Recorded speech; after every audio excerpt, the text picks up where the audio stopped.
Hey woo lovers, Lee from straightwoo.com here with the full moon in Aries reading. Before we get into that, and before we try to make cosmos out of chaos, two wee little announcements. One is that this reading and everything else I'm doing right now is very much being supported and funded by my Patreon supporters. Patreon's an easy way to check a few bits of cash in the direction of a person such as myself so we can help make more of the things that you love. So people in Patreon, and I'll put links below about that, are in Facebook discussion groups that are private and closed off just for this group of folks. There are people that are going to be doing one-to-ones with me every month. There are going to be people that are going to be on a live webinar once a month where we chat shop, astro shop, and about everything that else is happening in the cosmos and what to do about it and how to handle it. Number two announcement is that my Venus retrograde download will be out in less than 2 weeks. And I wanted to give you guys a sneak preview of what that would look like. So I'm just going to flip right now to my screen and show you that. And then I'm going to get into the full moon in Aries reading. So to give you a sense of what these look like, typo hello, this would be a part of what would come to somebody who is Aries rising. So if you were Aries rising, you would get some of these screens talking about, the spaces of the chart that Venus retrograde is happening for you. We would go through all of the different aspects. So this is Venus and Uranus, Venus opposite Uranus, which is happening across Scorpio and Taurus, as well as Libra and Aries. There's the Venus Saturn sextile, and the Venus squares to the nodes, which is happening across 2 different points of the chart as well. And there's a whole, this is like only one part of the course. Flipping back to myself, this is one part of the download that you would get a lot. There's going to be stuff about Venus and Scorpio versus Libra, Venus in general, and what that's about, so you can get some insight to your own chart. And there's even going to be bonus material on asteroid Juno, goddess of marriage, who will also be going retrograde during the same time as the Venus retrograde. So just stuff to know. So now, full moon in Aries.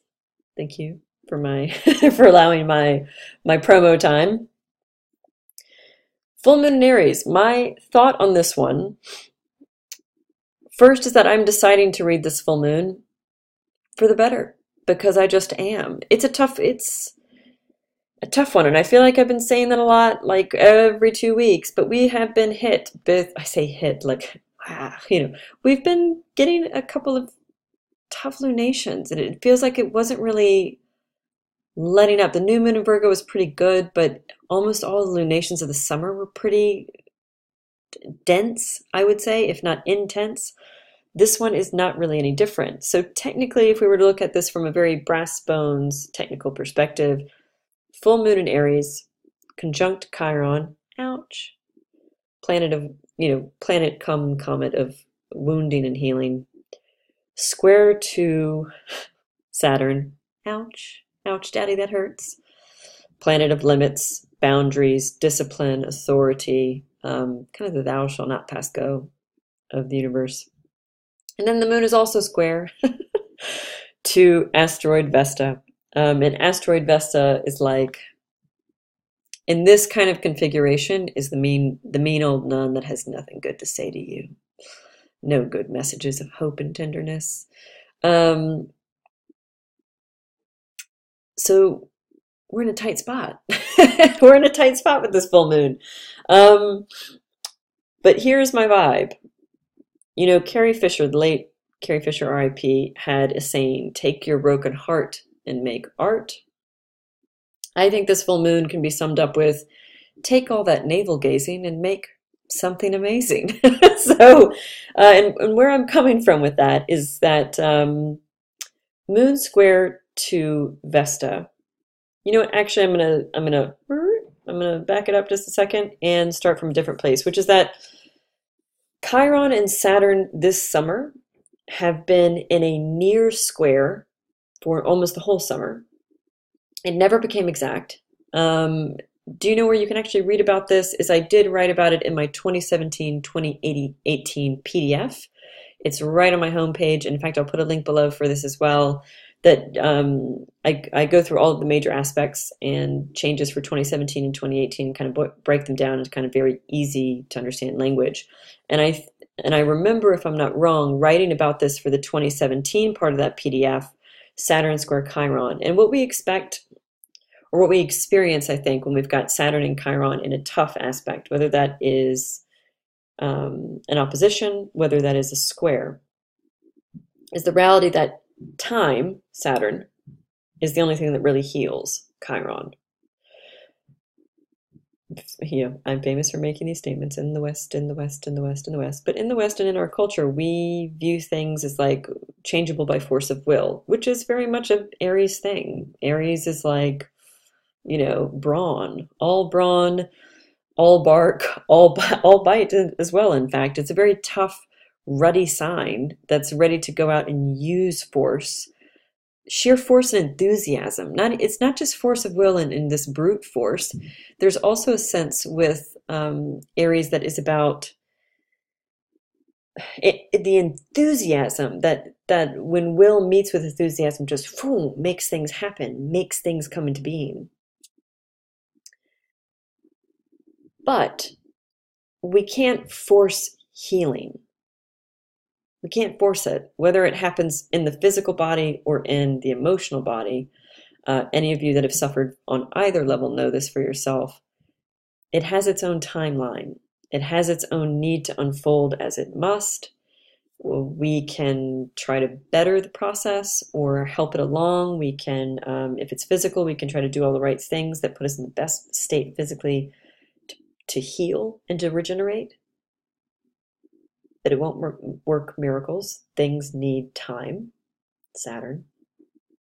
And on the emotional level too, we can, God, we've all hit this wall before where it's like, I love, Jeff Foster has an amazing video about this, about still. Why do I still feel this way? You know, this idea that I'm doing my downward dogs. I'm namasteing the fucking chilled out. I'm, you know, taking my supplements. I'm eating the things that I'm supposed to eat and whatever. Why do I still feel this way? We can all, even though we're doing all the right things, hit serious fucking walls with our own healing process. We can find ourselves kind of circling that same old drain that's so fucking familiar because we've been here so many times. And it feels wrong. It feels wrong to still be in that place and to feel as if we have not made the progress we feel we are owed from our dedication or by our process or by all the things that we've been putting into place. So Saturn and Chiron have been collusion. They've been colluding with one another this summer and kind of in this little dance that has never again come perfectly exact, but has been very, very nearly in orb and in orb enough to make itself feel or be felt. So you might want to take a look at the parts of your chart ruled by Capricorn and Aries and understand that if you have been hitting walls, why am I still here? Why is this still not moved on? Why am I having the same problem? Know that some of that has probably been teased out by this not exact, but close enough Saturn-Chiron square. So what's happening is the moon is getting entangled in this configuration. So Saturn is over there, Chiron's up there, and the moon is just dangling right there, kind of almost bringing energy to the configuration and animating it, because that's what the moon does. The moon draws energy as it moves around the chart, kind of like a little celestial postman handing out goods. So if I think about moon in Aries, I normally think about bravery. I think about chutzpah. I think about courage. I think about really yang masculine style courage. And I don't mean to entangle that with gender, but I'm thinking about the kind of personality that moves confidently into something. They don't even think because they're so rooted in themselves and in trust with themselves that they act. And they act from this very clean place of like, I know what I'm doing, and this is fine. That's moon in Aries. Moon in Aries can also be reactive, but in quite a healthy way, because it can be quite data in, data out. I always often say that moon in Aries is childlike, optimally, not childish.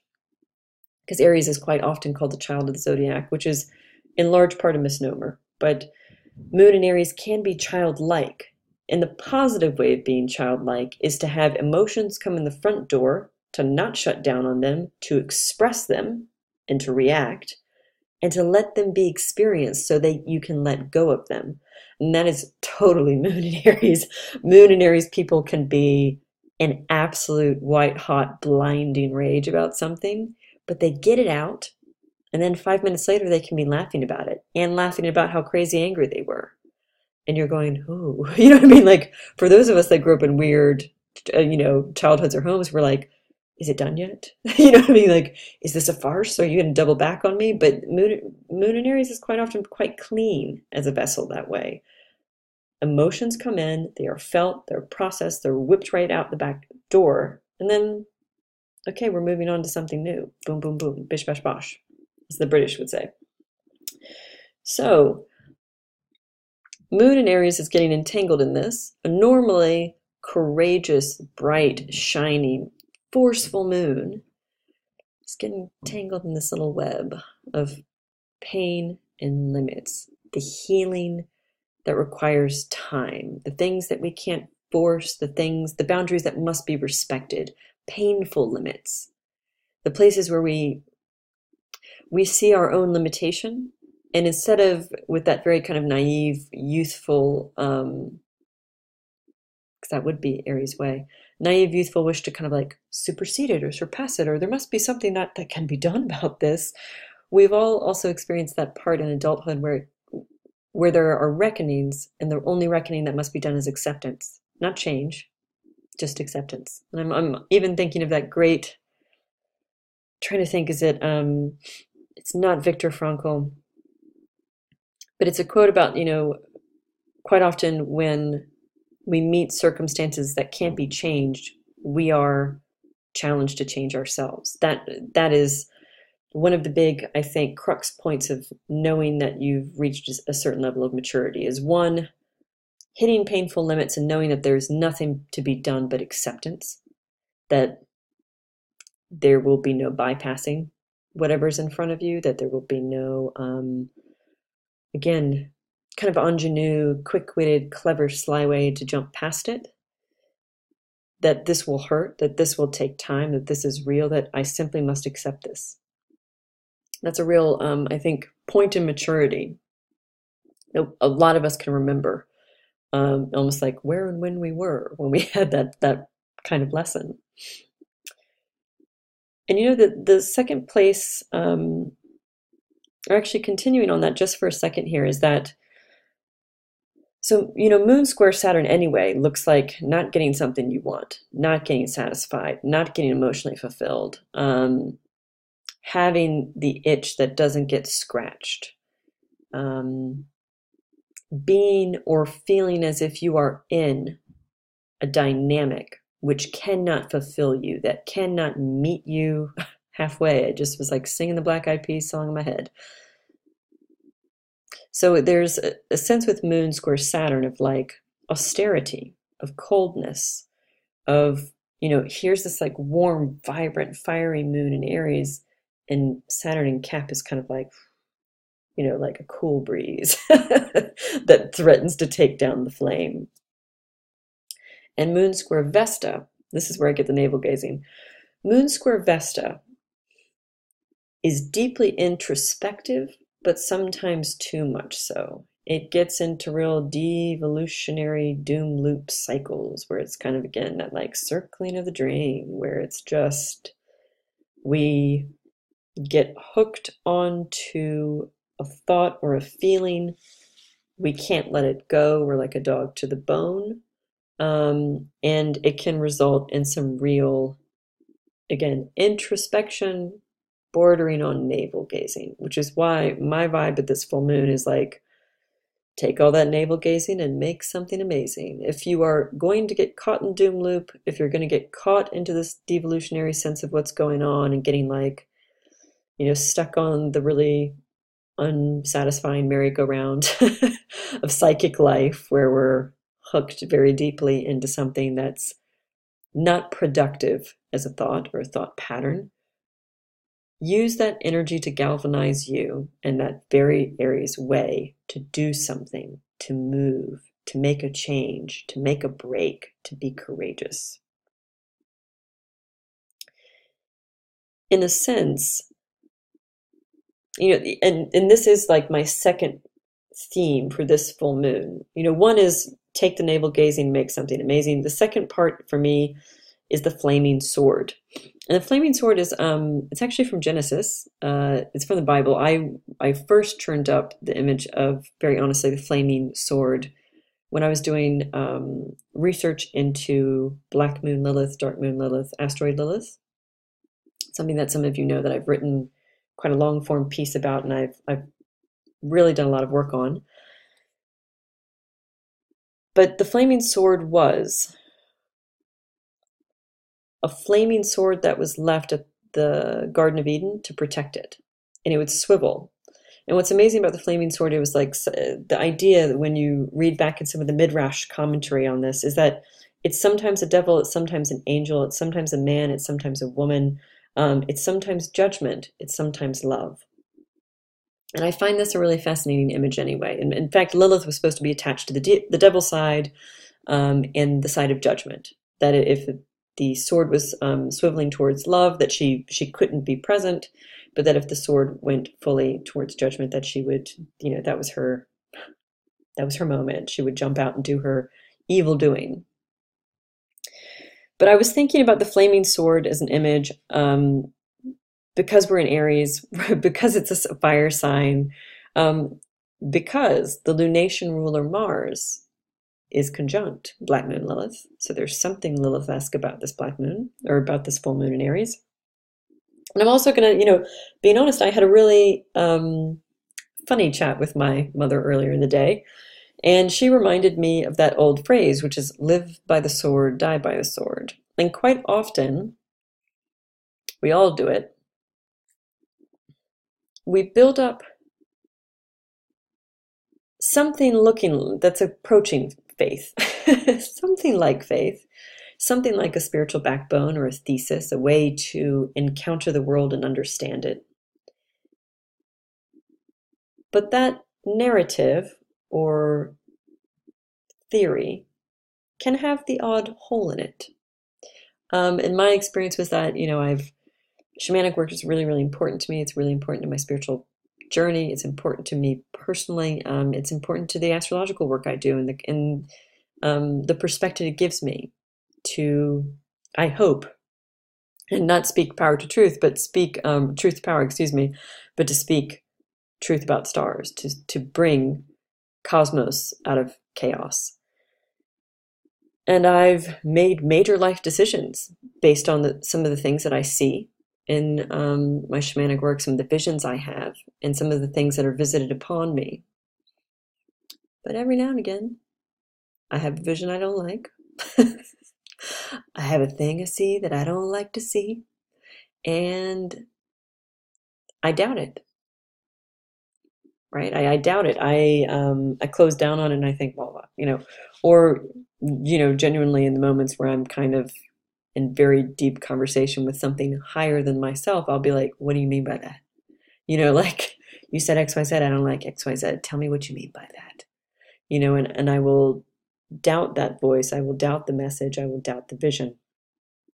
And even that is very moon square Vesta, because Vesta is a spiritual servant.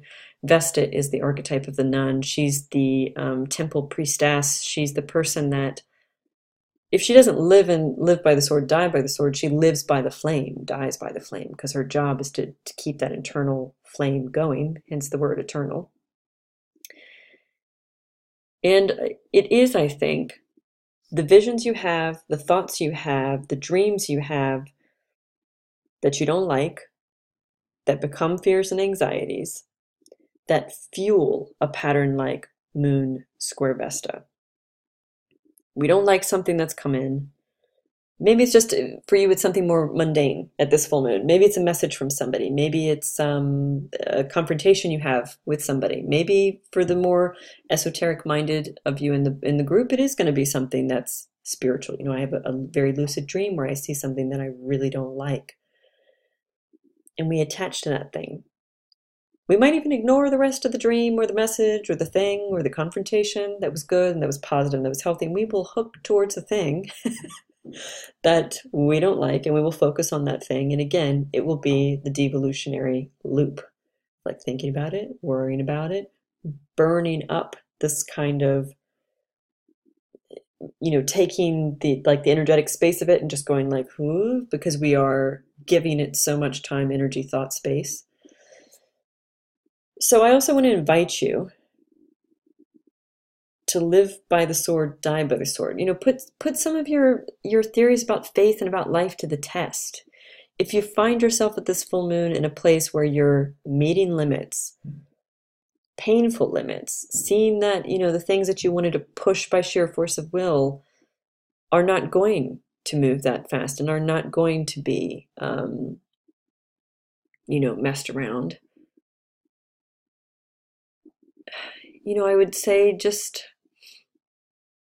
that, try to put some of these things to the test. Try to put your faith to the test. And, the Aries moon always is about the bravery, about the courage, about backing yourself, about knowing, Aries is the sign of the spring. We're here at the fall equinox. So full moon in Aries is always around the fall equinox because Aries is the sign of the spring equinox. New moon in Aries and the sign of Aries is the spring equinox. And it is that idea that no matter how small the seed or small the sapling or miniature the form of something, there is this entire tidal wave of nature and energy behind it that will push it, that will make it happen, that will make it grow, that will force it to gestate into something larger, no matter how tiny it starts off. That is the spring equinox. We're just emerging out of the darkness of the winter solstice. We're just coming out of it enough to have equal day and nights. That rebirth is possible. But I guess the interesting thing that makes the rebirth possible is not like, again, the actual form that things take. It is the reality and the knowing that behind each of these tiny little forms, there again is this tidal wave, this tsunami of energy that is available on this earth through nature, through wilderness, through life, that is pushing you. You always have, in some way, even if you don't really feel it, the wind at your back. And that's what I feel at this full moon in Aries. I'm fully full on Aries at this full moon. I really want to take what's good out of this chart, and what I feel is good, and there's a lot of tough stuff here, is that knowing, is that backing yourself, because there is something more to you and something more that can work through you and will push you towards what's there for you, what's coming. No matter if you have met the painful limit, that's just one of all possible iterations or possibilities, that there's so much more out there. That to me is one of like the thrumming core beliefs of Aries. Is like, you fall down, you get back up, there's something else, let's go. That there is that galvanizing energetic sense that I really hope you can tack onto and feel confident about at this full moon. And this is really also it's like the last purge of the Mars retrograde, because this is a Mars-ruled lunation. Mars rules Aries. Mars is just a week or two out of coming out of shadow. It is releasing from its last Mars-Uranus square, and it is building towards its last and final Mars-South Node conjunction. So this, to me, is the last ebb and flow, the last purge of the Mars retrograde as well. And I think with Mars powerfully trining, or in really beautiful aspect to the Sun and Mercury, you should have the sense of energy, and you should have the sense of force and of will and of mind, of like mental power to push through things. And I think further, one of the ways that things could come out at this full moon And I would urge you to try to find a good container for doing so, is Lilith type stuff. And if you haven't read my piece on Lilith, Google that on Straight Woo. If you just put straightwoo.com Lilith, it should come straight up. But Lilith is really, true Black Moon Lilith, which is Lilith point I use, is really something incredibly wild and instinctual, very bodily, very impulse driven. And there could be a real letting go or a profound drive to stop compromising. You know, maybe that's what this full moon will be about. Maybe that's it. Maybe like in the face of all these painful limits and the no's and the kind of denials and knowing, having the stark reality that there are certain things we are not going to push by force of will, and that we are not, that some things we're going to have to accept. Maybe Lilith is the answer. Maybe, you know, Lilith themes that I think could be important here are to stop compromising, to retreat and retract if you need to, in order to heal, in order even, not even to heal. You know, sometimes we need to go just be angry, just be livid, just be sour and acidic, and almost to let those emotions rise and do it in a way that we're on our own, and that it's there for our own personal process and not something that we're just throwing on to other people because it's convenient and you're here. You can have that, you know? And I also think, you know, in a way, and this is something I hope to both write about and make a course about sometime soon, is that Lilith is a lunar heroine response to the solar heroes. Solar heroes are eternally fighting and getting into physical confrontations with external enemies, where there's really clear good evil binary. You know, that the solar hero is the good guy, the other guy is the evil. He has to vanquish that person. That's the whole point. But when we analyze those myths and we analyze those stories, we talk about an internal struggle, an internal chaos that simply shows itself as an external partner. You know, he sees the enemy and he vanquishes the enemy. He must defeat something, but the real enemy is probably something inside of himself, and it's really an internal war or struggle that's being fought, not an external one. Lilith is almost the flip side. It looks like she destroys and she kills, and that she has this rather evil role. But I think the death that she brings about is internal death that we must face, of maybe certain materialisms, maybe certain out of sync spiritual values, maybe some parts of us that are divergent and don't no longer dovetail with where we're headed. And I think this could be part of the process. There could be something very Lilith about this full moon. So I think I'm going to leave it there, friends. I hope this has been useful. Let me know in the comments. Let me know either on Facebook or YouTube or on the blog, wherever you're reading this, how you're doing at this full moon, and how, you know, how you're getting on with living by the sword, dying by the sword. Lots of love to you guys as always, and I will speak to you soon. Take care. Bye.